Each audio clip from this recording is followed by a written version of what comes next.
Collaboration is both people wading in and being, there's a difference between being assertive and being aggressive. Mm-hmm. I need you to assert your best interests. Mm-hmm. Otherwise, you're relying on me to read your mind about what's best for you. Mm-hmm. So for everybody out there, you've got to be assertive. You don't have to be an asshole when you do it. The trick is to be assertive without being a jerk. Mm-hmm. Now, cooperation is sometimes a little more passive. Mm-hmm. And I want you to be collaborative. I want you to wade in. I don't want you to leave it to my mind reading to know what's best for you. And sometimes if we lean too far in the direction of cooperation, we find ourselves in a resentful position, and that's not good long term. So, I want all of you to step up and politely let people know what you need, because otherwise you're relying on them to read your mind, and that decreases your percentage chances of success. This is one of my favorite things that I've observed about as I'm getting to know you is you're a wordsmith, as am I. I love the distinctions in words, and that makes a big difference. I think people have linked assertive and aggressive as the same thing, especially people who are not likely to be assertive, that they kind of miscommunicate or misinterpret it, that they need to be aggressive when really what they're trying to be is assertive. You can be assertive politely, like you just said. That's kind of that's a great thing. Really good. I agree with you completely. One of the most assertive people on earth, somebody I'm a big fan of, Oprah Winfrey. Mm. You don't think of her as being aggressive. Mm-hmm. I've talked about her enough that I've had people close to her detail to me some very specific conversations she had with people where she was extremely assertive. If you were to boil down her message to one sentence, it would be, it's my way or the highway. Mm-hmm. But she says it in such a supportive and nurturing and loving fashion that people go, okay. Yeah, when you say it in a way that it's like, it's okay, that if that's not your way, that's fine with me, in a way, right? That's that's it exactly. She always says, if it's not your way, it's fine with me. And no right. matter what, I will always love and support you. Yes. You know what? That's interesting, because I have met Oprah twice, briefly the second time, but the first time I spent about 15 minutes talking with her at Maryville Resort over about 20 years ago. And she was at the resort for the first time, and my friend used to be the spa director there. And lo and behold, like, Oprah kind of walks around the corner, and she looked so tired that I couldn't even bring it to myself. I wanted to ask her if she'd do an interview, because even 25 years ago is when I first started doing interviews. But she looked so tired that I didn't bring up a single thing about business or anything. I was just talking to her about the equine experience, using like horses as this therapeutic thing that they were doing at this spa. And people were coming up to her, and she just like had to just dismiss them. But you're right, Chris. The way she did it was, extremely assertive, but also the tone of her voice, the way she did it. But there was no doubt that, like, don't talk to me, and that sort of thing. So it's, I think that, so, to master something, Chris, from like mastering the skill of negotiation here, you obviously have a book. We wanted to have you come on because certainly what you can teach people can change the trajectory of their life and the results that they get and how they interact, not just in business, but in all areas in life. What are your thoughts on mastery? You even have a master class, you have trainings. What does it take for someone to get to that level? It's repetition, small stakes practice for high stakes results. Be willing to make mistakes, and then learn from your mistakes. Now, that seems obvious, but first of all, most people over the age of 25 don't want to make mistakes. You're horrified, you're embarrassed, you find mistakes embarrassing. And so that's the first problem. That's a real problem. And then the second thing is then learning from the mistakes. You know, practice makes perfect, but perfect practice makes perfect. Learn from your mistakes and be willing to get better. Like we got internally, we got sort of a game that we play on getting suite upgrades in hotels for free. It's a little bit of a contest. My son Brandon prides himself on always getting a better room in a hotel than me, and I'm paying the bills. But he taught us how he does it. And the last time I was in a hotel, and I happened to be in Dallas for a football game just a couple of weeks ago, I did it badly, and I got the suite upgrade. And afterwards, as I was going through it in my mind, I was like, I made a mistake. I got to do this better. But it was a learning, it was a repeat experience for me. I practice. And, I was willing to make a mistake and then, and relearn, get back into practice, because negotiation is a perishable skill. It's not riding a bike. If you're bragging about a negotiation that you did a long time ago, then you're out of practice, because you should have a recent victory or not quite a victory that you could talk about and get better from. So it takes practice. So Chris, where is negotiation not utilized in life? Yeah, I don't know where it's not utilized. I mean, when are you not trying to get smarter? When are you not trying to gather information? When are you not trying to have influence in a good way? Again, this was with this collaborative thing that I referred to earlier about. I mean, using your powers for good and not evil. Yeah. If you collaborate, if you want to hurt people, it's going to catch up with you. But, if I'm only information gathering, maybe, and I don't want to have influence on the outcome, maybe that's it. But yeah, negotiation's involved in everything. Negotiation, one of my favorite stories is negotiation involved when you order at Starbucks. It's in everything. And the reason why it's involved at Starbucks, which most people say it's not, I had a guy tell me that a Starbucks employee told him that he gave decaf to people that were mean to him. Sometimes you're in negotiation, you don't even know you're negotiating. Exactly. The most dangerous negotiations are one you don't know you're in. That's right. Yeah, exactly. You're the recipient of what happens when you're an asshole to people, right? Exactly.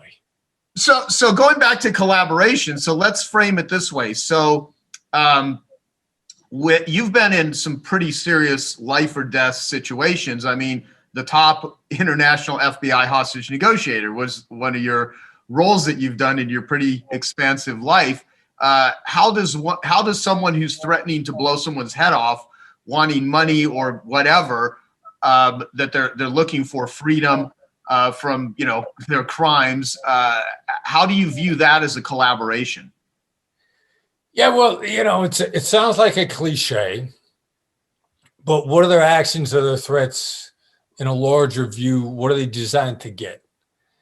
And whether or not you're a terrorist or you're a CEO or you're a paper boy, it doesn't matter. I mean, we're all kind of after a few of the same things. We want a better tomorrow. We want to live. We want to flourish. We want to prosper. No matter what, there's a higher purpose. A bank robber says they need a car in 60 seconds or she dies, which is one of our favorite exercises. A guy wants to live. A terrorist who is a demand, I'll kill this person if we don't have this political demand. They have greater aspirations. Yeah, I was training hostage negotiations in the United Arab Emirates a little over 10 years ago. They brought me in to sit down with the sheikh that was in charge. Brilliant guy, American, educated, interesting dude. I mean, an interesting dude.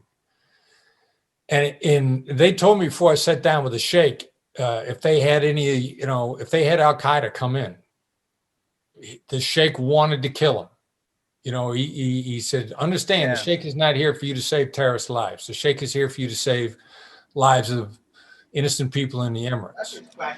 And so the sheikh says to me, all right, Hey. so what are you going to teach my guys to tell?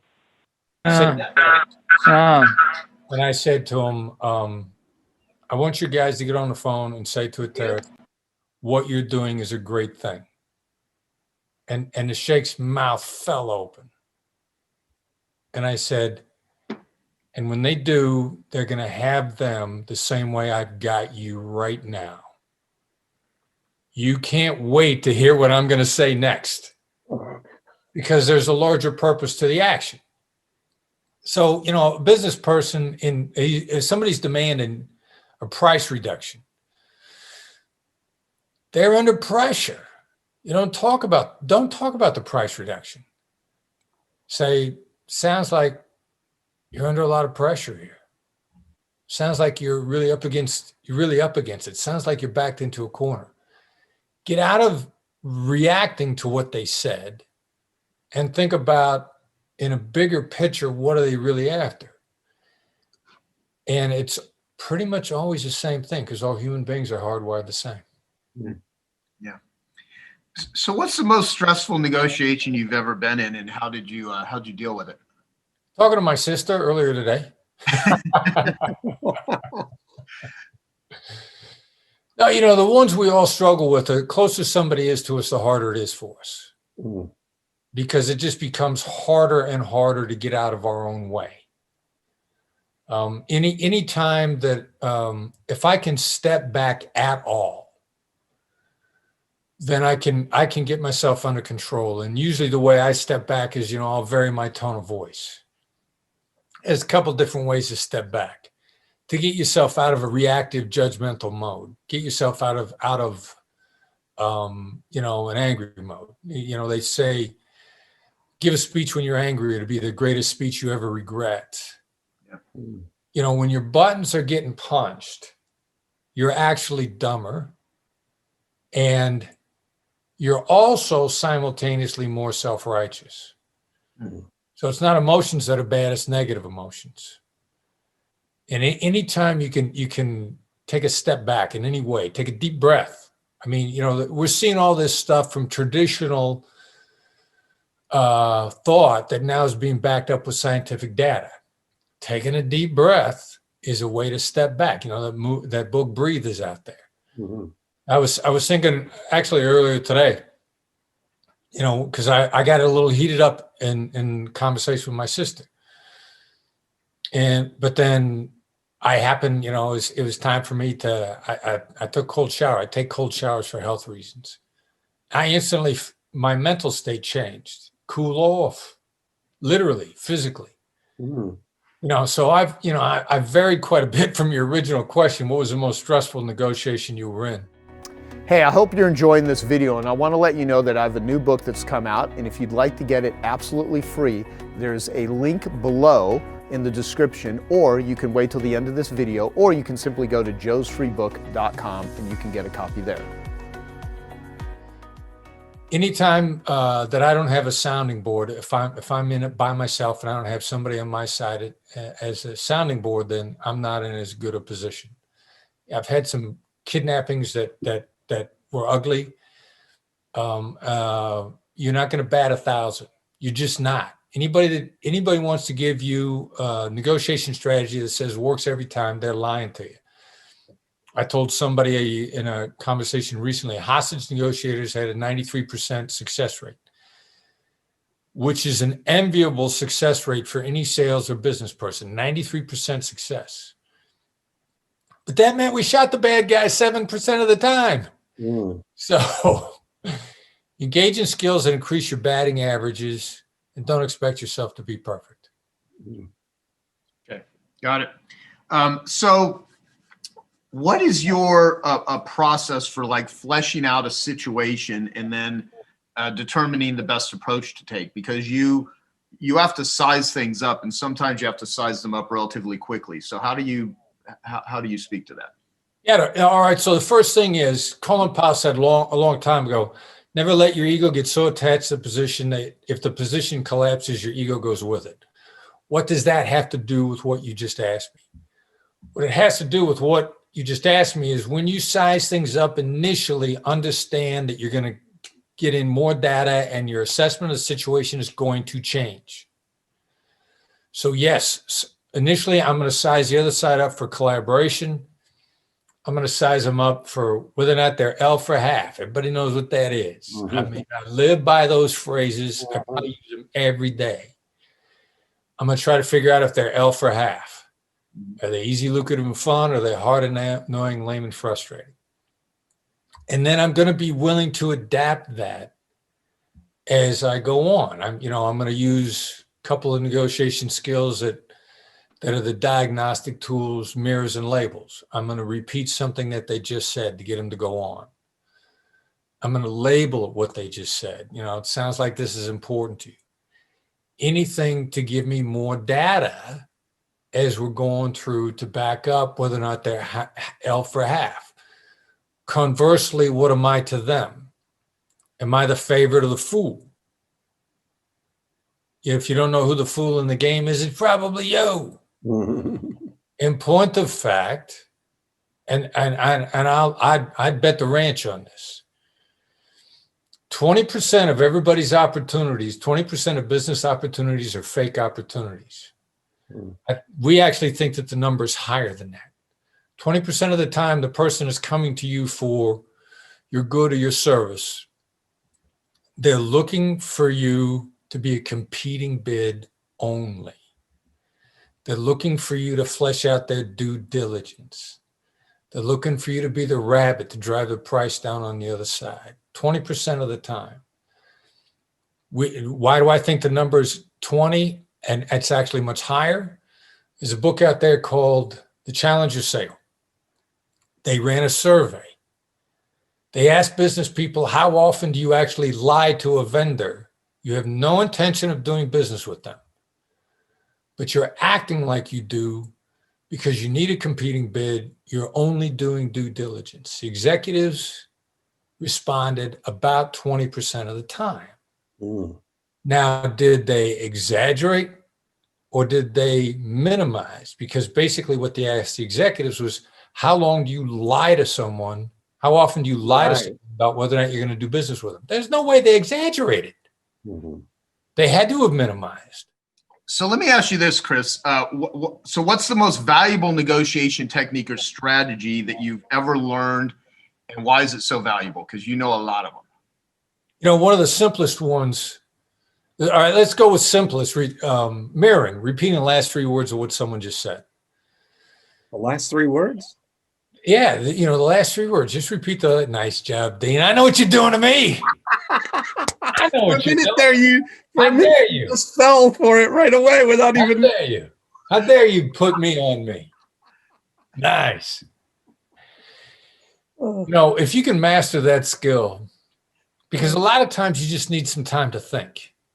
Everybody says, boy, now that I'm thinking about it, I know what I wish I would have said. And now that I'm thinking about it, now I see what I missed. That mirror technique, the last three words, buys you that time in the moment without the other side realizing that's what you're doing. Because they're going to go on, they're going to talk some more.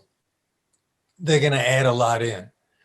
One of the crazy things about the mirror technique is it's a preferred move of the people that possess both a high IQ and a high EQ. Now, I cannot explain why that is the case. I can speculate on it. I think if they are high in both areas, they love the simplicity of it and the lack of effort, and they're data-loving people, so they love how little they have to do to get a bunch of information out of the other side. But that's probably the single most valuable thing that you could learn, simply. Very good. Very good. Well, so we've talked about this one before, but it's always so important because you've helped so many people just with this one. So why is the word no more important than yes? And if you could give an example. Wow. Yeah. Okay. So the key to negotiation, it's not about you. We hear this all the time, but you hear no, and you go like, oh my God. Oh my God. I hate no. I hate being told no. I think we get that conditioned. Every child on earth, regardless of their language, what's the first word they learn? No. Because they get told no, and they get pointed at them. And no, don't do that. No. So we get it beat into or hardwired into us that when we hear it, something horrible has just happened. But the flip side, the person who's saying it feels protected and safe. And they calm down and they relax. They feel like they just protected themselves. The other thing too is you can say no when you're tired and then immediately contribute to the conversation and think things through really quickly. So it's completely different. If it's about them, people love to say no. They feel, and they're gonna say a bunch more afterwards. Mhm. You know, I got a couple no stories that I love, but I'll tell one of my favorites, Robert Herjavec. We're negotiating with Robert Herjavec's crew over how many tickets they're going to buy for one of our training events. I've already offered him one. His response for free. His response to the one for free was, how many can we buy? Not how many more free ones can we get? I'm a huge Robert Herjavec fan based on my interaction with him. I find him to be a generous, decent human being. So we're going back and forth, and the event is getting ready to sell out. And my son, Brandon, who runs my company, he calls me on the phone late in the day. I'm in LA. He says, you get Herjavec to commit to how many tickets they're going to buy now, or they're going to be sold out by the time the sun rises in New York tomorrow, because my son's on East Coast time. We're getting ready to sell the event out. And Brandon says, and if he doesn't buy any, I'm selling a ticket that we're supposed to be giving him for free. So I'm like, all right, I got to cut this deal. Now it's 5 o'clock in LA. When was the last time you tried to get a hard decision out of somebody at 5 o'clock? At 5:03, and also an email. At 5:03, I sent a 2-line email to Robert Herjavec.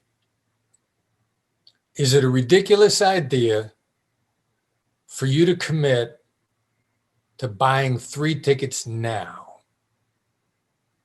Second line, are you against paying for them before the business day starts in New York tomorrow? Again, we're 3 hours behind New York. The time stamp on his email response is 5:04, 1 minute later. Mhm. No, we'll commit to the 3 tickets right now. No, it's not a problem. We'll pay for them right away. Send me a link. We'll pay for them right now within the hour. I send him the link. We got the money at 5:23. Mhm. Get people to say no. You'd be shocked at the responses you get. Mhm. It's fantastic. That's So awesome. there's some questions that people have, but what I'm going to ask everyone, save your questions. When we open it up for Q&A, I might ask you to repost them because it's sometimes hard for me to track everything and be present here too. So, so Chris, how might an entrepreneur use these strategies and techniques that you teach to better understand and serve their clients? Well, yeah, I mean, first of all, in simply understanding them better will help you serve them. You know, all right, so let's say you're the favorite. And let's say that they're elf, they're not half. They want you to dial into them. You know, you want to be open to a better deal, which is you tailoring your services to them so that it better serves them and it's more lucrative for you. Because first of all, I'm going to presume that everybody on this call believes the same thing that I do, that you over deliver. So first of all, if you're over delivering, you were a bargain of whatever you were charging anyway. Which means if you tailor your service, your good of service, so that it's a better delivery for them, you're worth even more. Yes, you want to get what you do. No, don't be greedy. Don't grab with both hands. But when you provide a service that's worth it, you are entitled to be paid. So the more that you listen to them and understand them, and I'm here to tell you, there are ways that you can tailor whatever you're providing that would be easier for you to provide it, which means it would be more profitable for you and it would be better for them. So be willing to engage in conversations and be open to that. And then, you know, the other crazy thing is there might be something really counterintuitive that'll make it profitable for you in unexpected ways. And one of my favorites is, our mutual friend, Dan Sullivan. And he's talking about his book deal. He's talking about listening to me, never split the difference. And we pay people. Sorry, I pushed the wrong button. We pay people what they ask us. I don't pound people on price. So Dan turns around and gives every dime of the book proceeds to Dan and Tucker. Ben and Tucker. Sorry, Ben and Tucker. And then Ben and Tucker says, Dan got the last drop of my blood. When you're not greedy on the price term, what the other side gives you back might be worth 10 times what the dollars were worth. Mm. And those guys, I think Ben and Tucker would die for Dan. Yeah. Yeah. And see, the beauty of Dan too is, and I think it's one of the reasons, I mean, heck, me and Dan have done podcasts on this, is we like reciprocal people. We like people that are generous. We like people that are useful. And it's just so much easier to that's what an ELF person is. People keep asking, what does ELF mean? ELF is easy, lucrative, and fun. And half is hard, annoying, lame, and frustrating. It's actually a term I got over 20 years ago from my friend Mark Schneider, who unfortunately passed away earlier this year. But I heard him say ELF years ago, and I said, I'm going to develop that into something, because I started thinking of all the different business methodologies you can use in terms of marketing and the stuff that me and Dean Jackson teach on I Love Marketing. It's ELF marketing. It's automated. It's robotic. But then I started thinking, how do you can filter everything through an ELF filter? What are people? What are projects? What are things that you're doing? Are they easy, lucrative, and fun, or are they hard, annoying, lame, and frustrating? Sometimes people can be hard, annoying, lucrative, and frustrating. Not all money's created equal. So ELF is a really great filter, and I'm super happy, Chris, that you're referring to that, because I think it just offers some framing. So yeah, I mean, this is once you become skilled at utilizing what Chris is teaching and what he's talking about here, you will find a lot of things in your life that were difficult become more ELF, and that's the whole goal, is to bring ELF to people in all areas of their entrepreneurial endeavors. So I'm gonna jump in real quick, because there's one more tangent I want to go on to on half and ELF. Okay. Before you fire your half clients, and we just shifted into this recently, we got a couple of deals that were proposed to us, and they were half deals. Before we walked away, and I had this conversation with my son, Brandon, and everybody else in our company when it came up. I said, what's the counter offer that would make this an ELF deal? Before we walk, maybe they don't know that this is half. Maybe they don't understand it. Yeah. And there's a pretty good chance of the chances are that they're going to offer you a half deal because they don't know any better. They can't help themselves. There's a whole bunch of reasons. I said, let's counter with what would make this an ELF relationship. At that point, there's no doubt in anybody's mind what we're looking for. And they have the option to take it or leave it. And we have the option to take it or leave it. And we turned a couple of deals around with that by simply countering. Instead of saying goodbye, so long, we said, all right, here's what would work for us. Here's what would make us want to do business with you forever and make us want 10 years from now, look back on the last 10 years and say, that was cool. Mm-hmm. And we threw it out there. And the batting average is actually pretty high on that. We don't counter offer their offer term by term. We construct what would be great for us and how we would love to do business with them before we walk. And you'd be surprised at how many people will embrace that because they just didn't know any better. Do you ever have situations, Chris, where you look outside of the scope of what will be the immediate terms that are on the negotiation to draw in other things that might tip things some way or be an influence? I was just thinking about that, how, Yeah, that's a great question, man. I'm glad you brought that up. We're trying for that all the time. And, how do you know what you don't know? Mm-hmm. What we'll do is we'll start to say, let's brainstorm this a little bit. Like, here's some ideas that people have gotten in the past. You start throwing out wacky stuff that people brought up. And that will kick their brain into gear. So yeah, try to kick them into a collaborative brainstorming process to look for how to get outside the scope. But I mean, I love that question because that's absolutely what everybody should be doing. What are the biggest mistakes that, let's start with that we make with negotiating? Because we're all doing it. I mean, how would you even define negotiating? Communicating to accomplish results in real broad terms. Information gathering is part of it. Herb Cohen wrote a book a long time ago called You Can Negotiate Anything. And he defined negotiation as a use of power and information in a web of tension. Now, a web of tension would be emotions. And the only tweak I think that we made on our definition is we don't just use information, we gather it and use it. Because if you're saying the use of information, you're assuming you're coming to the table and you know you should have gathered all the information before you come to the table. The table's the best place to gather information. Okay. And a lot of people will hold themselves back from going to the table because you want to be prepared. You don't want to be caught off guard. About a third of you in the room are horrified at getting caught off guard at the table. And that's holding you back. Yeah. So in terms of the mistakes,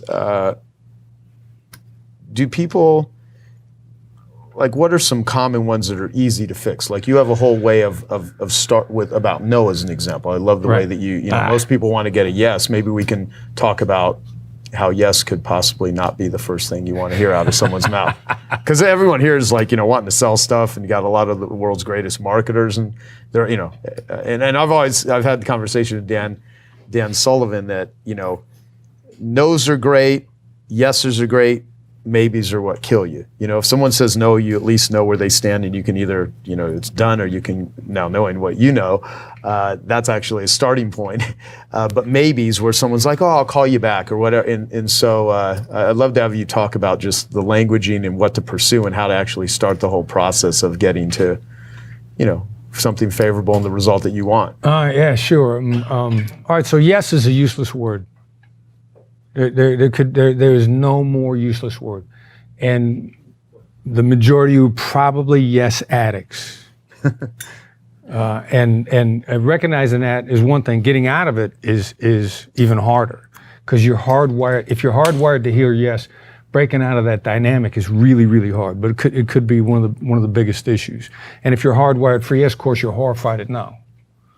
But in any important negotiation, I don't bother with yes at all. Give you an example. We ran a training in New York a few months back, and I had recently run across Robert Herjavec. Wonderful guy. I mean, generous on the strength of just an introduction. I'm from one person. I'm sitting down with this guy and for lunch for 90 minutes, and he's talking to me for 90 minutes, and he's buying. I mean, what else do you want, right? So through the course of the conversation, I tell him we got this training going on, and I offer him, give you a free ticket. And he says, how many can I buy? Like, wow, even better. What an even more gracious guy. He loves so much we're talking about it, he's willing to pay too. So we're going back and forth on the tickets, how many he's going to buy, and the window's closing. It's going to slam shut, and he's not going to get in. And my people are bugging me. They're mad at me because I'm giving away tickets for free that we'd be selling otherwise. So I'm in a doghouse already anyway. So I'm in Los Angeles. My team is in New York, East Coast. We're 3-hour handicap in LA. And they're screaming at me. And he hasn't pulled the trigger on the tickets. So I sent him an email. Are you against committing for 3 tickets now? Are you against paying for those tickets before the start of business tomorrow? Because we're going to be 3 hours behind the clock. If they wait till tomorrow morning, they're going to be gone. And then I'm going to be embarrassed. I get an email back in less than 30 minutes.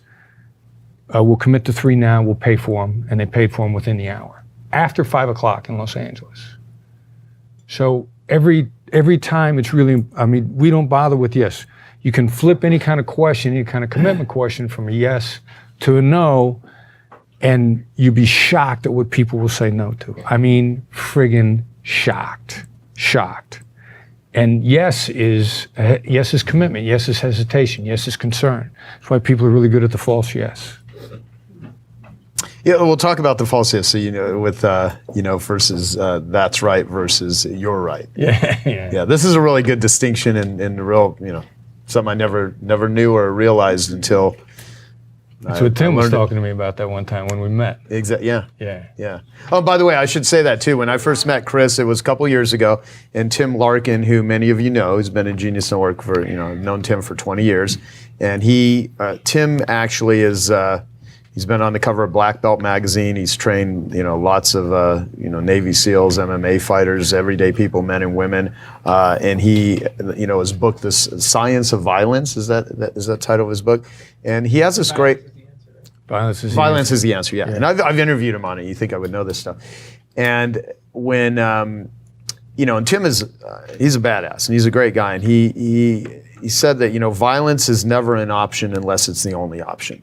What do you do in a situation where someone is going to hurt or kill you? And when Brian Kurtz actually organized a dinner and invited Chris to it, and Tim, I sat next to Chris and Tim was there, and it was a small group. There's maybe 10 of us or something. And Tim said, he's like, I don't mean to be total fanboy, but I love your book. And he, Tim said this is the best book on negotiation he's ever read. And so right from the get-go, I was like, wow, this is an important guy. And so, so there's lots of little things that most people would have no idea about, but you identify those and you teach people how to actually use them. So let's talk about the false yeses and what you really want to accomplish to know that you are successfully, negotiating. Right. All right. So, and the thing that Tim talked about to me about that one time too, somebody tells you you're right, what are they telling you? They're right. No, they're telling you to shut up and go away. I want to maintain a relationship with you. I still like you, either because I want to or I have to, but it's designed to preserve the relationship, but please stop talking and please go away. And we might like you're right more than we like yes, because we think we have to make a case. You think you got to make a case. You think to negotiate, you got to make an argument, you got to make a compelling case. You got to give your value proposition to the other person. And you think you scored when they look at you and they go, you're right. And what happens is you get real happy and you shut up. And you probably walk out of the office.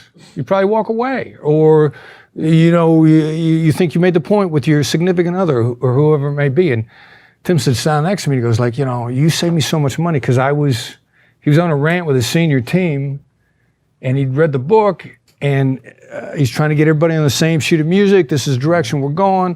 And he says, one of his executives said, Tim, you're right. And he said, holy cow, if I'm so far off track with my guys that they're trying to politely get me to shut up, I need to stop the meeting right now. I need to back up. I need to find out where I'm off track. And then I need to go to everybody and get myself corrected, which it kind of blew me away that he was that enlightened about it. And that's what he did. He stopped the meeting. He went back. He talked to everybody, found out where he was wrong. Because if people are telling you, look, shut up, you're probably off track. A 2 millimeter difference is, use a Tony Robbins phrase, right? The 2 millimeter difference. You want to get people to say that's right. Because that's right's what you say when you hear the complete and total truth. You agree 1,000%. No matter which side of the political aisle you're on, the last presidential election, the last presidential debate, whichever candidate that you loved, when they said something that you loved, you didn't look at the TV and go, you're right. You looked at the TV and you said, that's right. And that's right what people, when they say when they're all in. And what they just heard is a complete truth. Now, the invisible fairy dust magic to that is they feel incredibly bonded to you in that moment. They don't know that. That's the other thing that's really powerful about it. I had somebody once tell me that's somebody saying to you that they feel empathy from you.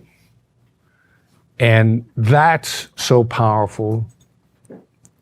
For example, the greatest practitioners of this in the world are actually sociopaths.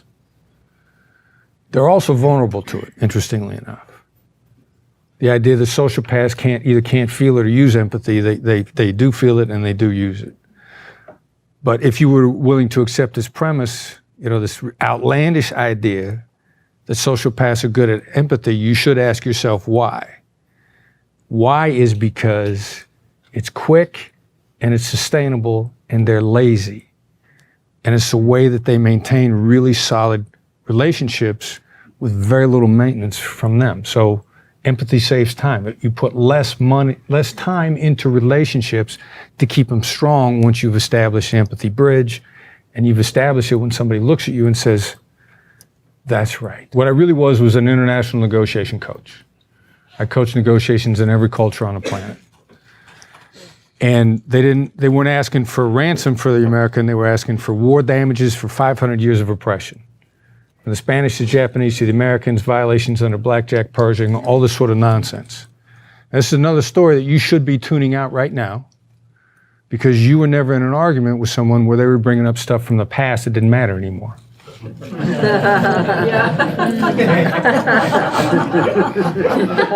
Where are you?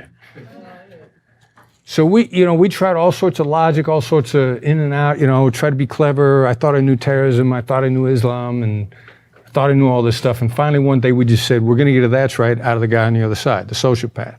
And make no mistake, a raping serial killer. Chopped lots of heads off personally, was proud of it, and no shortage of rapes to his credit. And I coached my guy to get on the phone, and you just make their case. It's the Stephen Covey advice. Instead of seek first to understand, then be understood, demonstrate understanding. You got to make their case, not your case. But you just recognize it. Don't agree with it. But lay it out the way they see it. Lay out everything that this sociopathic terrorist has been laying out of all the nonsense of why $10 million is a bargain basement price for 500 years of war damages. And he laid it out, and he laid it out, and he laid it out, and he laid it out. I said, and if you're not laying it on thick, you're not laying it on thick enough. And my guy finished it, and there was a short silence on the other end of the line, and the terrorist said, that's right. And we said, okay, let's talk again in a couple of days. And the $10 million ransom demand went away. They never brought it up again, ever. It went away. It was gone. It was completely gone. A couple of months later, the American walks away. We had done a number of things. We'd gotten them disorganized. We completely disorganized them. They didn't know we did it to them through our communication techniques. American walks away. A couple of months later, military picks him up, flies him out. We take him back to the U.S. I'm back in the Philippines about 3 weeks after this on another case, and the guy that I coach says, you're not going to believe who called me on the phone. And I'm like, I don't know, who called you on the phone? The terrorist. Guy's name was Sabaya.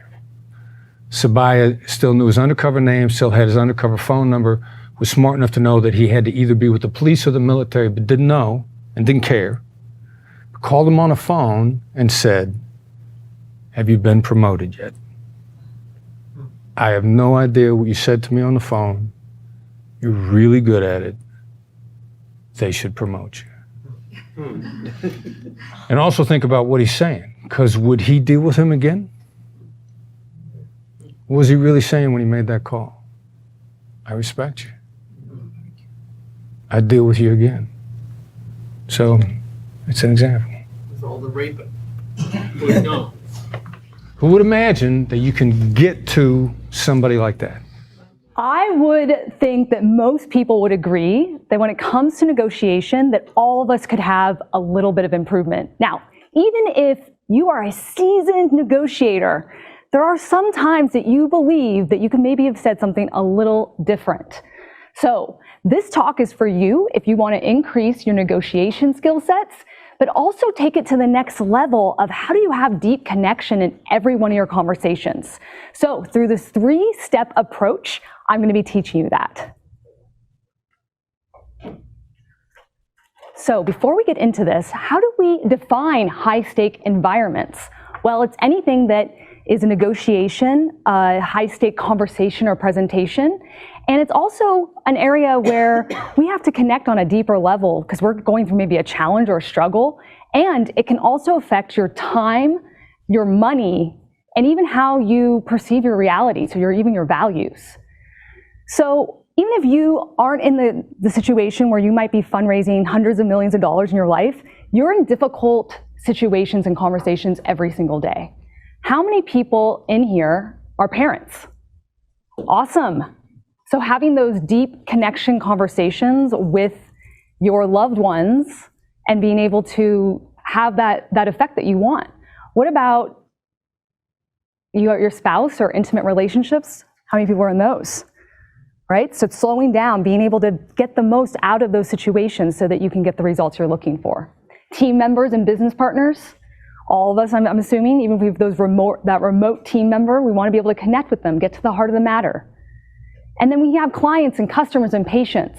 How many people are connected to them? Yes. Only 3 or 4? Come on.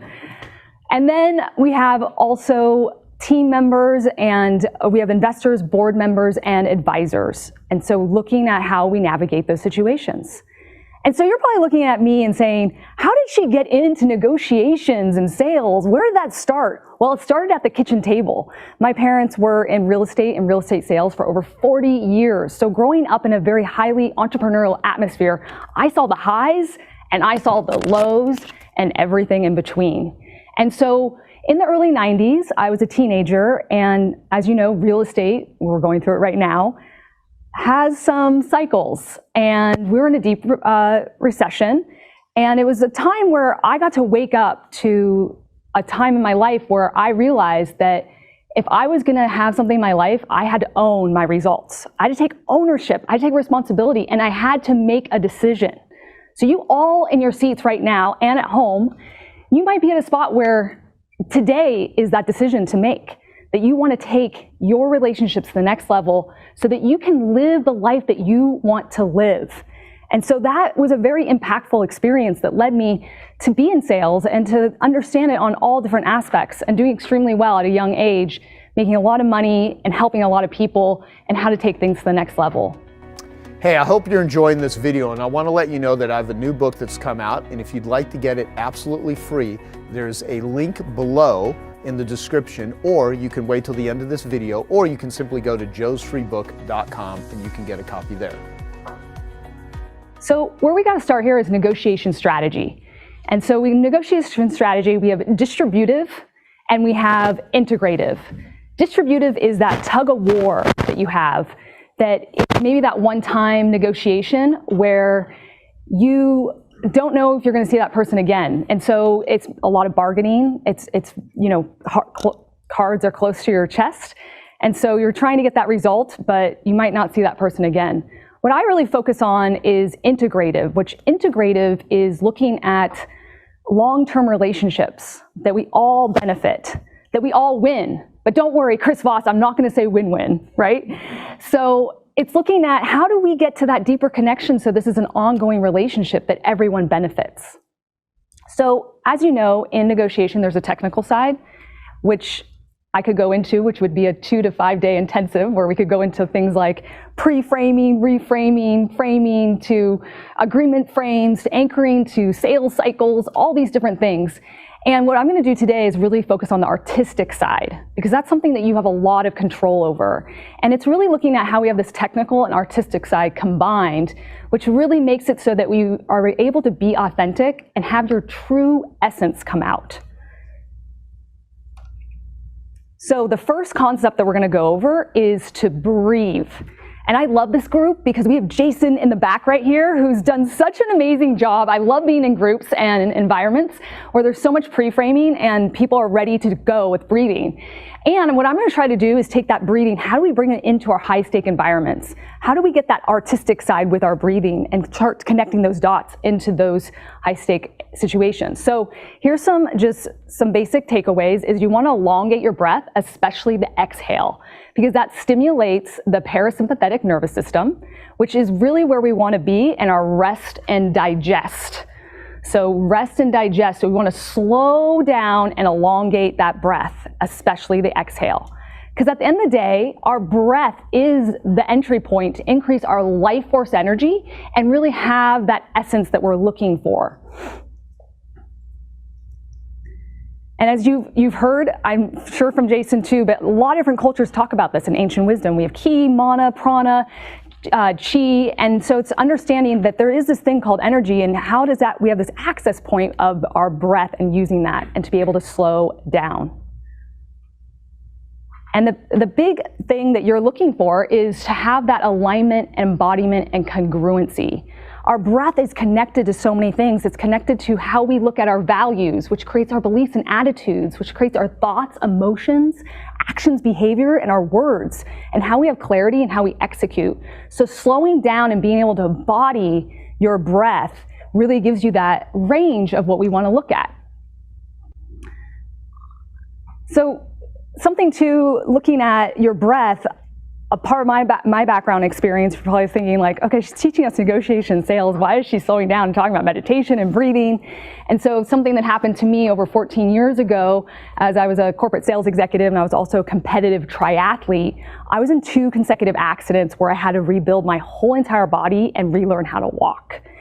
And it was a crazy time. And literally, I didn't know what to do. It was one of those things, and it's something you could relate to too, when you're in a situation where the difficult things become simple, that you just don't know how to navigate. You've had these strategies your whole life and you don't know what to do.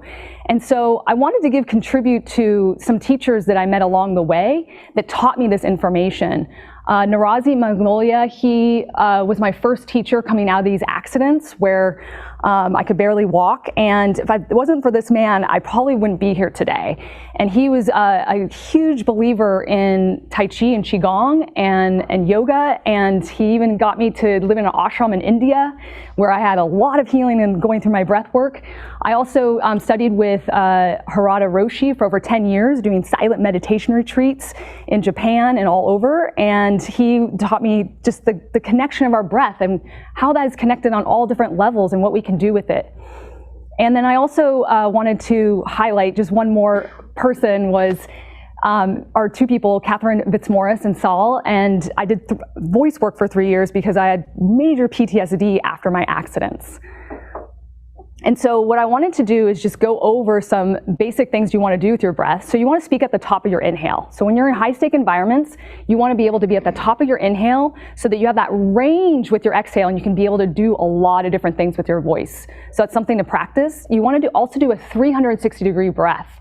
Most people do a 180-degree breath, and so you want to use your whole entire body. Your lungs are in your back, and so to be able to do that.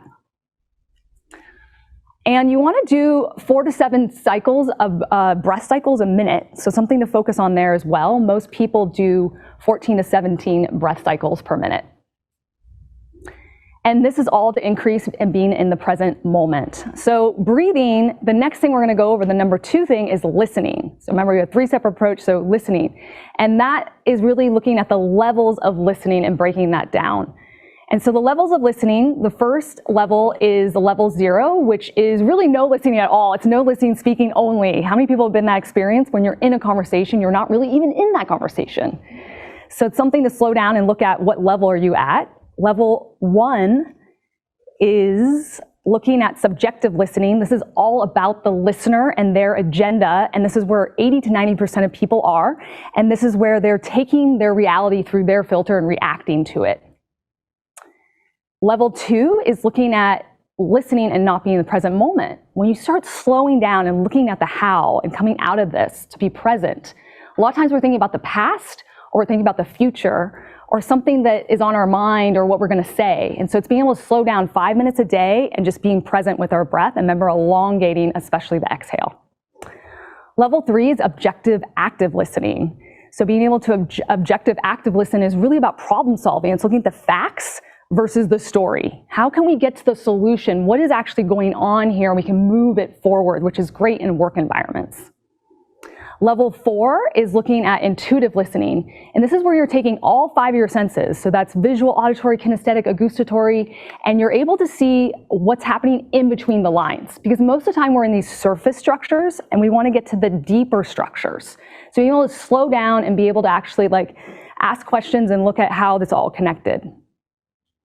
And so within listening, we have the levels, and then it's also looking at active listening and looking at things like it seems, it sounds, what I've heard, and then asking, is that right? And with that, asking questions. So these are some of my favorite questions, just to go through this quickly and to wrap up. Questions you want to ask when you're in negotiations, because it's really about the other person and listening. So what does success look like? What are you looking for specifically? Tell me the next step in the process.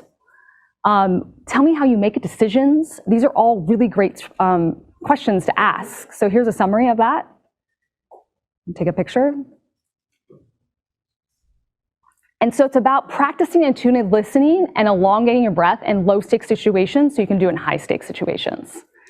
And the last area I want to talk about is connection, because that really, when you're able to breathe, listen, we're all looking to have deep connection. And so deep connection starts with us being able to slow down and connecting to ourselves first. So how do we do that? How do we connect to ourselves first? And how do we look at kindness, empathy, and compassion for ourselves first? And then we're able to do for others. Because most of the things that happen is that when, in most cases, anything we do to ourselves, we do to others. So it's being able to slow down and be able to connect with ourselves first. Because at the end of the day, we're meaning-making machines, because that's what we do on unconscious levels. We're making meaning out of our experiences and events. And I'm always curious what other people are meaning and making out of their events. And so understanding meaning is how do we bring the heart and the mind together. And when we're talking to people and connecting with them, that we might be talking about something and agree on something, but it might not, it might mean something different. So how do we slow down and actually ask, what do you mean by what you're saying? Or what do you mean by this? So you can connect on those deeper structures I was talking about. And so you can move the conversation forward and actually get to the heart of the matter of what's most important. And then just really quickly, I think people know about verbal and nonverbal communication because it's such a huge component of connection. But you have physiology. We already talked about breathing and posture and being able to do conscious gesturing. You have tonality. And what I want you to take away from this is tonality. The most two important things is volume and speed. So having that range, especially when you elongate the breath, you're able to do that. And then you have your words, which is only 7%. Everyone's always surprised by this. And I know some people have seen this before. And so it's looking at predicates, which is your verbs, key words, common experiences, and content chunks. And so just to look at this all together, which is always interesting to me that 93% of communication is so nonverbal, and to slow down and really connect to all those different aspects of how we're communicating. And to wrap up, it's looking at intonation patterns. So especially when you're in big deals and you're negotiating, or you're in that difficult conversation with your spouse or your loved ones, to when you're getting to certain important parts, especially when you're closing, for instance, you really want to be aware of your pitch. So where do you naturally go upward sometimes when it's a little awkward or uncomfortable, or do you go flat or neutral or a command? So for instance, I'm working with a security company right now that is pretty high up. They're doing a lot for Ukraine, and they work a lot with the DoD and military. And so one of my CEOs and clients, we have to work on his intonation pattern of doing a command language, because military is very command-like language at the end of a sentence. So these are just some things to think about. So what you can do is in your next high-stakes environment or negotiation or high-stake conversation, you can breathe better, listen better, and connect better. And what I imagine for all of you is to slow down, and in that next conversation or negotiation, that maybe the last time it didn't go the best way it did, but for some reason, this time, with having that right approach and thinking about these three things, everything comes into place. What I'm going to talk about today is how to use ethical influence and persuasion to get more people to say yes. And, usually when I talk about this kind of stuff, most people are focused on marketing. I teach a lot of people about copywriting and marketing and sales, face-to-face sales and things like that. But one of the things I want you to know is this is not just about business. which I think is really fitting for Genius Network. These are the kinds of things that you can use in everyday life. And, a lot of times when I speak, I get people that, they want to know the magic words. I'm an NLP guy, right? It's all about linguistics. They're like, tell me the right sentence to say for this and, this and that. It kind of reminds me of, back when Eben Pagan used to do the double your dating thing. I was an affiliate for his probably 20 years ago. And he would get guys all the time going, tell me the pickup lines. What do I say to girls to make them like me? And he would say, I'm not going to teach you pickup lines. I'm going to teach you how to be a better man. Then you'll naturally be more attractive. And that's kind of the I thought about all the things that I could teach in, 25, 30 minutes today. And that's kind of the tack that I'm going to take is I'm going to go a bit meta on influence and persuasion. And you'll be able to apply this to anything that you do. It's not necessarily about the individual language patterns. There are a lot of them. You can learn language patterns.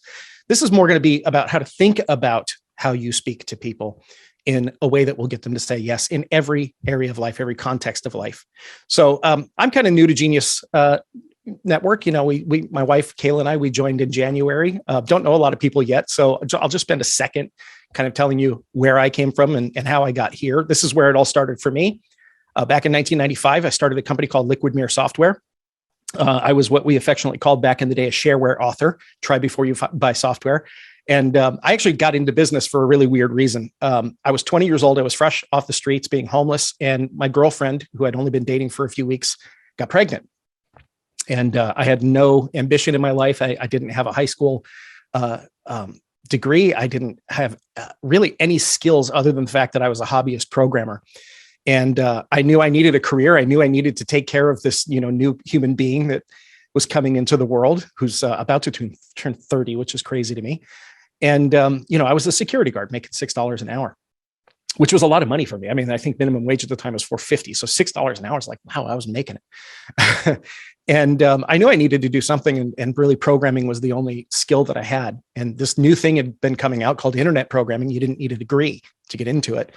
But everywhere I went, I would give them my resume and they'd say, well, you don't have experience. Come back when you have experience. Nobody would hire me.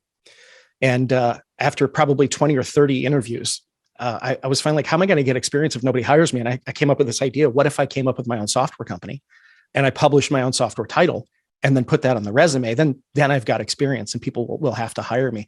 And I had this little program that I had written. It was called Send to Anywhere. And it was a file utility. It would help you copy and move files around in Windows. And I published that out there, and really it was the only purpose was to get it on the resume. And it took off and it did really well. And it did help me get my first job. And then that was my side gig for a number of years. And about a year later, I started getting featured in newspapers, magazines, and I started realizing I should really figure out how to market this thing. Maybe I don't have to have a day job, And so that's where I used to get these 3M floppy disks at CompUSA and duplicate them and put the stickers on them. And that's where I started. That was my first website.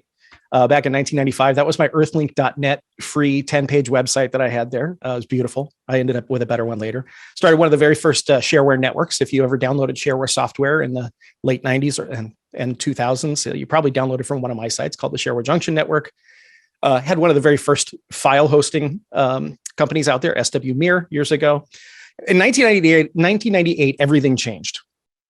I was at the county fair in Orange County, California. And my friends and I would go there every year, primarily to see the stage hypnotist, a guy named Mark Usick. And I think he's one of the best stage hypnotists on the planet. And I was sitting there in the audience and enjoying the show like I did every year. I mean, we would go pretty much just to see him, but I didn't believe in hypnosis. I thought it was all, a put on. I thought the people on stage were drunk or idiots or just paid to be on stage or something like that. But I loved the show. But at the end of the show, he was selling these tapes and he's going, step right up, get your tapes, 3 for $20. And all I wanted, I didn't believe in hypnosis. I was super skeptical, very logical guy. And, I believed the kind of hypnosis that they put out in Hollywood and cartoons where people are sort of controlling others and their eyes, spin and stuff like that. But I had $20 in my pocket and I just really wanted to hear what was on these cassette tapes. So I walked up and I said, I'll take it, slapped down my $20 bill. He goes, which ones do you want? I looked down in the case and the first one that jumped out at me was Quit Smoking. At that time, 1998, I was 25 years old. I was smoking 3 packs of cigarettes a day and I was hopelessly addicted to cigarettes. From the time that I graduated high school and really got some freedom, being out of the house a lot, I really just started smoking more and more and more. By the time I was 21, I was smoking 3 packs a day. There was a time where I actually rolled cigarettes, and I would smoke filterless cigarettes just to get even more of a rush out of it. And I tried everything I could to quit smoking. Nothing worked. And so I bought this silly little tape. About 3 weeks later at home, I popped it in and listened to it. The curiosity finally got to me, and everything changed. I woke up the next morning and never touched another cigarette again. I barely had a thought of a cigarette after that night. That I literally fell asleep listening to the tape. And it was so effortless for me to quit smoking that it actually took me 3 days before I realized that something had changed. And it dawned on me that I hadn't had a cigarette in 72 hours. And that was the moment when I went down a rabbit hole that I'm still going down rabbit holes. I fell in love with the subconscious mind and how it works. I started reading everything that I could find on hypnosis. That led me to neurolinguistic programming, social psychology. And in late 1998, it really began to fuse into my marketing.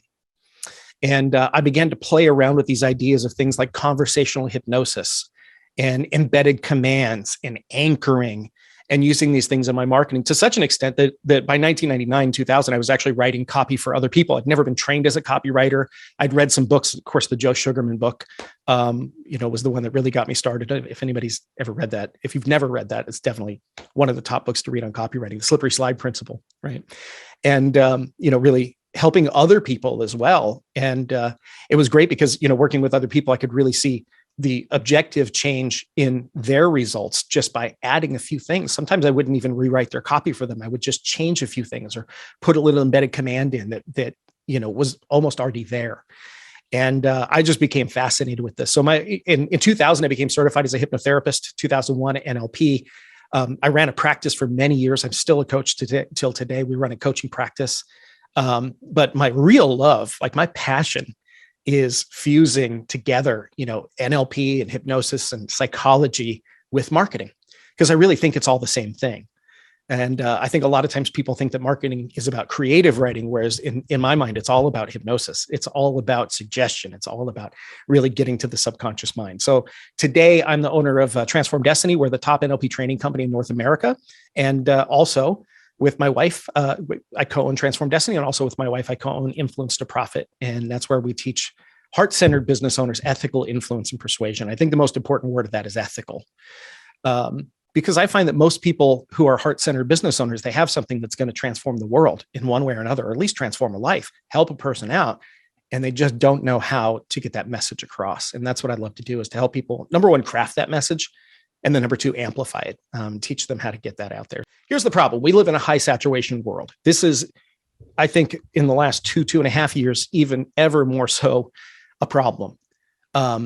Seth Godin predicted this 22, 23 years ago, right? That the internet was going to change everything about how people consume, about how people learn, that we are so saturated with, just messages, but most of them, it's been estimated that we see between 30 and 90,000 marketing messages a day. Remember the first time I heard that, I thought, well, that's ridiculous. We don't see that. And then I realized, well, my computer says Microsoft on it, is Focusrite on my thing here. I've got Bruegger's Bagels on my coffee. We probably do, if not tens of thousands, right? We're continually saturated by information and by choices. People are overwhelmed, they're skeptical, and they're cynical. And here's the problem with that. The subconscious mind, which really is the number one player when it comes to getting people to buy things, it takes the path of least resistance. If given two options, and one is easier or quicker or has less resistance, the unconscious mind will tend to pick that one. And this is where a lot of people's procrastination comes from, right? Is people set up situations where the easier thing to do is to not do what they have to do. and the unconscious mind will always influence you in that direction. The result is this: these days, people's default answer is just no. It is literally the easiest thing a person can say. And it really doesn't matter how good your intentions are or how good your product or your service is. The fact is that most people will probably reject you, especially if you're only trying to sell to the conscious mind, which is what most business owners and marketers do. So the solution is to learn how to ethically influence and persuade people you interact with. Really, I think all business is about influence and persuasion, but more importantly, it's that word ethical, right? And so we do this by learning how to speak directly to the subconscious mind. This is something I've been fascinated with now for 24 years, and I've dedicated really my whole life to this. Now, people used to think that in order to speak to the subconscious mind, you had to have a pendulum or a hypnodisc, and you had to have a person with spooky eyes that would look at you and, speak in a soft voice, like, what was the old Taco Bell dog, right? You're getting very hungry. If you remember the Taco Bell hypnosis commercial. And the fact is that's not true, right? Formal hypnosis or formal trance is something that is very useful when it comes to doing change work. If you need to quit smoking, lose weight, drop a bad habit, gain a good habit, let go of fears, any of that kind of stuff. Formal trance is great for that. But in 1951, Milton Erickson, who was one of the greatest psychiatrists on the face of the earth, he was also a hypnotist. He sort of made the announcement that you don't need formal trance to speak to somebody's subconscious mind. The subconscious mind is always listening, as long as you know how to speak to it, right? Now, usually when I bring this kind of stuff up, people go, wait a minute, hang on. You're talking about digging into people's minds. And isn't this all just manipulation? Aren't you trying to force people to do things against their will? Well, the fact is this: if we look up the definition of to manipulate, it's a transitive verb. And the definition essentially is to move, especially in a skillful manner. I think all language moves people. Sometimes it moves people elegantly. Sometimes it moves people sloppily. Sometimes it barely moves people.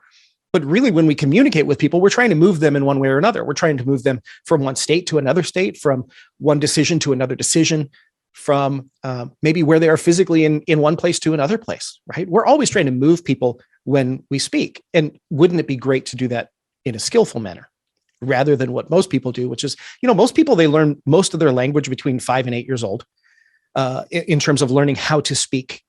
Most of that you learn between 5 and 8 years old. And then beyond that, the only thing we tend to do to add to our language is just to learn vocabulary, just to learn new words.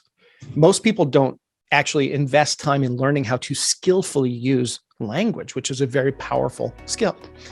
Hey, I hope you're enjoying this video, and I want to let you know that I have a new book that's come out, and if you'd like to get it absolutely free, there's a link below in the description, or you can wait till the end of this video, or you can simply go to joesfreebook.com and you can get a copy there. But here's the thing: manipulation isn't the issue, right? What really is the issue is intent. What is a person's intent when using these words, right? When people talk about the word manipulation, usually what they're talking about is a win-lose situation. So I think when it comes down to it, when it comes to influence and persuasion, especially, intention and integrity is a big part of it. And this is why the ethical part of influence and persuasion is so important. Can these techniques be used to create a win-lose situation, or what we might call a manipulation of other people? Of course they can, but all language can do that, right? You don't even need skill to manipulate people, just a black heart. There are people who manipulate all the time just with the English language, right? It doesn't even necessarily require skills. So here's the thing: the challenge with creating win-lose situations, and unfortunately, there are people out there who use neurolinguistic programming in win-lose ways. Most of us know what their reputation is. Unfortunately, they've kind of dirtied the reputation of neurolinguistic programming, where there is a lot of positive that you can take from that. And the challenge with creating win-lose situations is you may get them to say yes, but then they never trust you again. Now, I've been in this business that I'm in right now, Transform Destiny, for 22 years. I have people who've been buying from me for nearly that long, right? To me, and I'm passionate about what I do. I didn't get into business to make money. I got into business because I love what I do. I go down these rabbit holes and I'm compelled to do this. It's my purpose. And then money is the result of it. But there are some people who are, primarily money driven, and they try to use these kinds of tactics and techniques, but they backfire because, that person will only ever buy from you once and will probably poison other people to not buy, right? It's not influence, it's just tricking people. So real influence creates relationships that thrive and flourish for both parties as they grow. And I would even stretch that to say that I think that real influence is leadership. If you truly, and Joe's a great example of this, right? Joe went through his recovery and got well himself, and now he helps other people recover. Can you imagine if a person was still stuck in their addiction and charging other people to help them not be addicted, right? It doesn't work well. And that's not to say that it can't work. And that's not to say that there aren't some people who are, pretenders. We were talking about imposter syndrome. I always find it funny that the people who should feel imposter syndrome don't.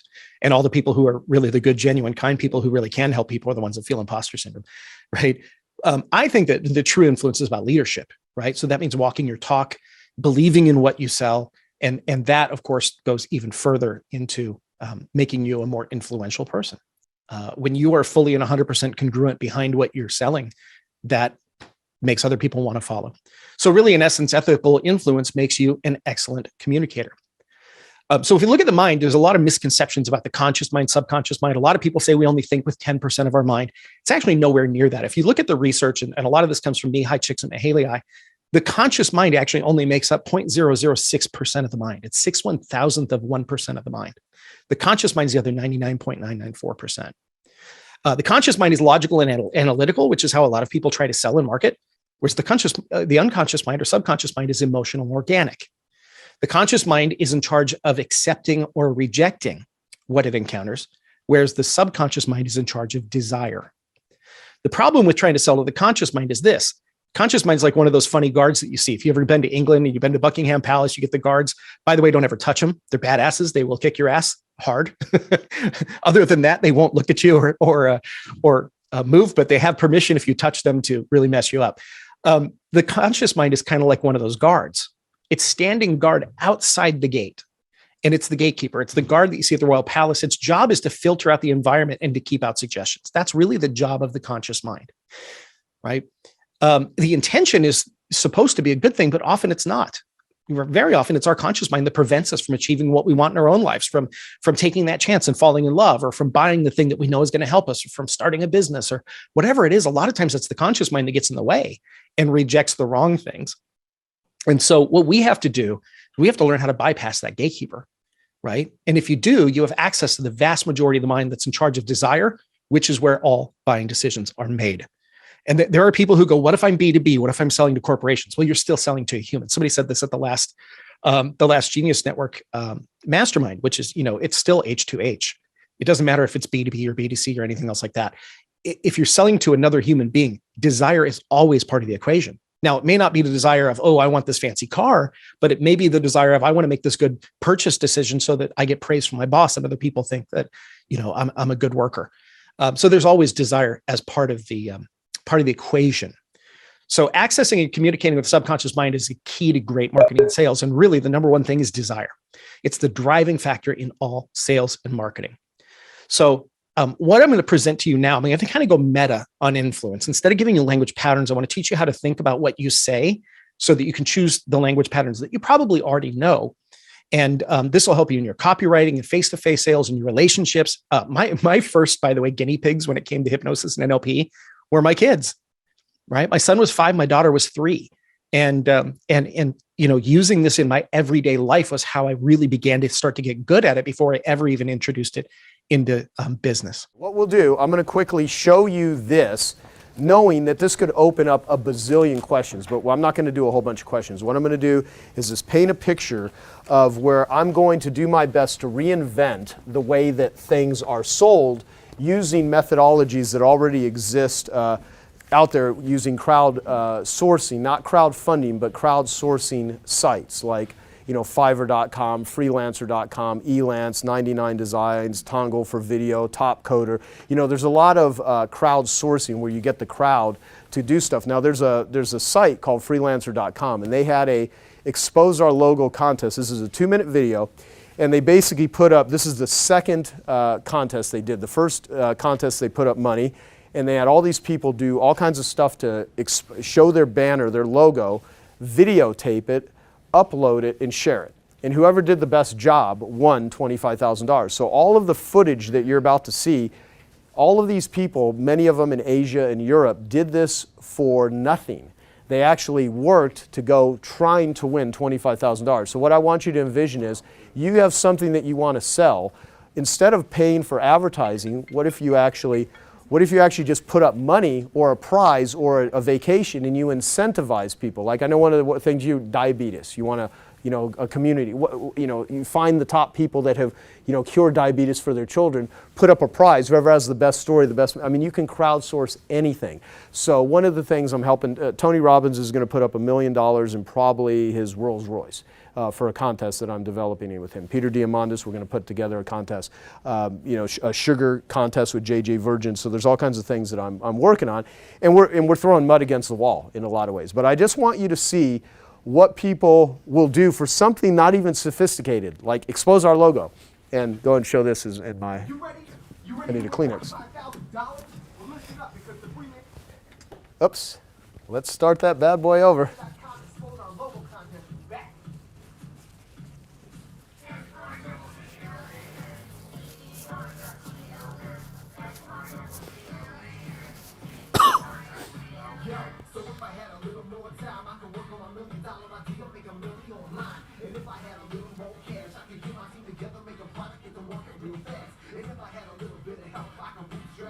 Even the rap song was part of the contest.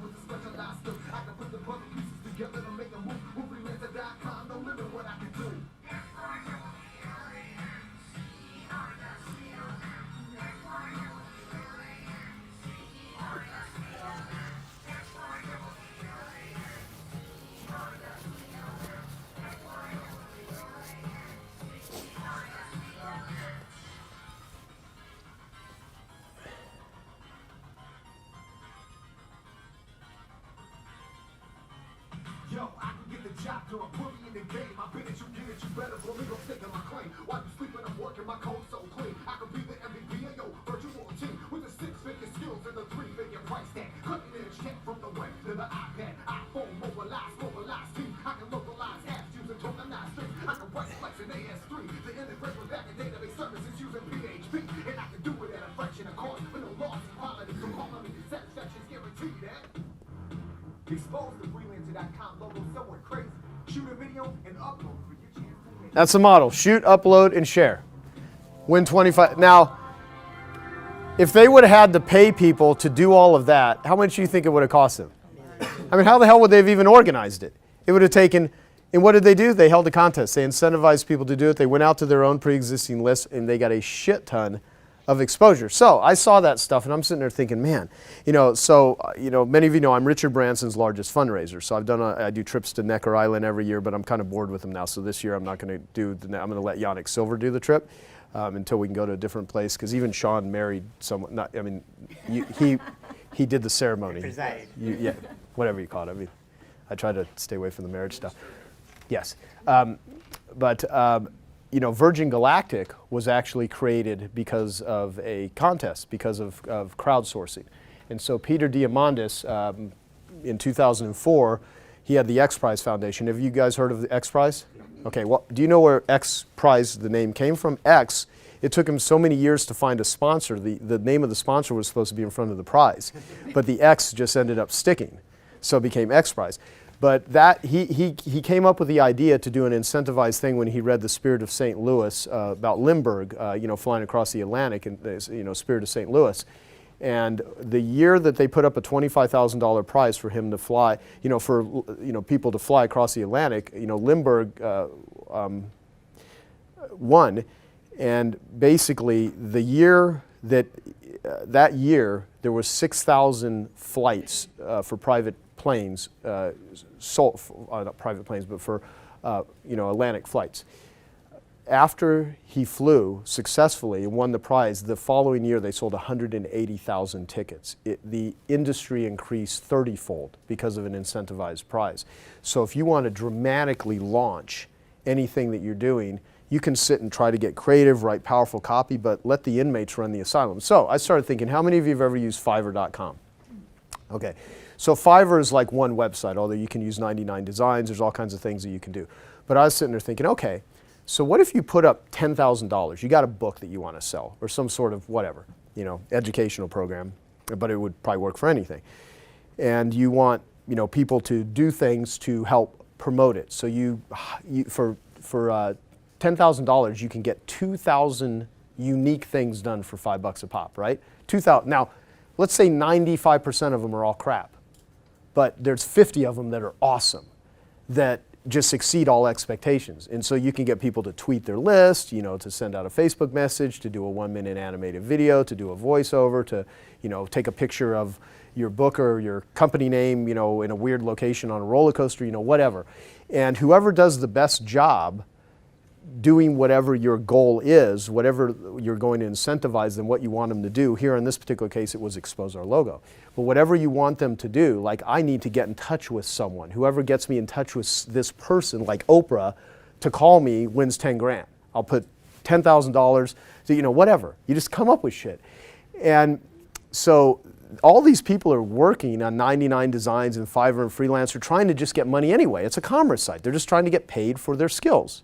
But what you're doing is you're incentivizing them to do a really badass job. Imagine someone's getting paid $5 to do something and they have an opportunity, if they do the best job, to win 10 grand.